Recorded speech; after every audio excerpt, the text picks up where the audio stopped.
back. This is part 3 in the intermediate series on saber spinning.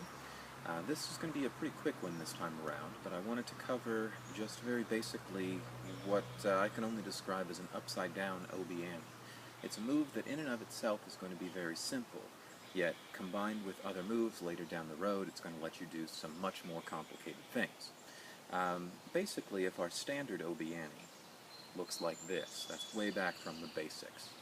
Okay, we have 1, 2, and then we're sort of moving the hilt across the waist for the third. And then we had the inverse version, which is placing the hilt, moving it to the back. Okay, if those are our two versions of the obiani, the upside down is basically going to be treating our neck like it's a hilt, or sorry, like it's the waist.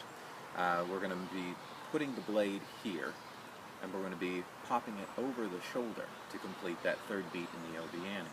So it starts off with the basic figure 8 spin, like this. And then instead of a second beat behind and then turning around, we're going to go from that figure 8 spin over the shoulder like this. So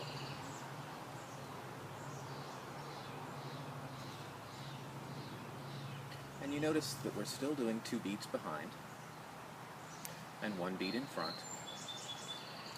And you'll notice also that basically my turn is right here, with the hilt kind of next to my ear.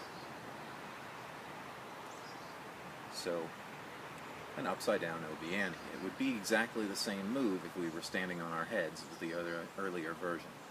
Okay, in an upward wheeled, we start with the figure 8. Then for the figure 8 upward wheeled, we're basically, let's see, whereas for the downward was this, the upward is going to be this. 2 beats in the back, and then pull forward in front of the face.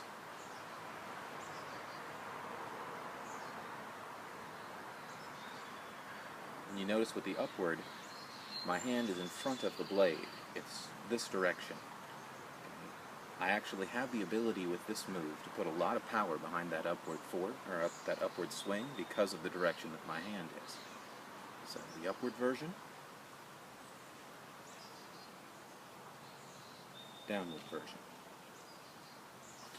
And later down the road, like I said, when we start stringing these together, if we stack one of these on top of a standard obiani, we get a 5 beat on one side. That'll be more into the advanced, but just as a precursor of where that goes into something like that.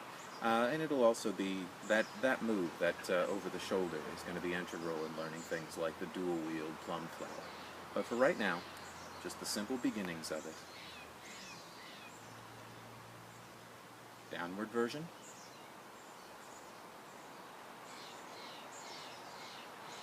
Upward version.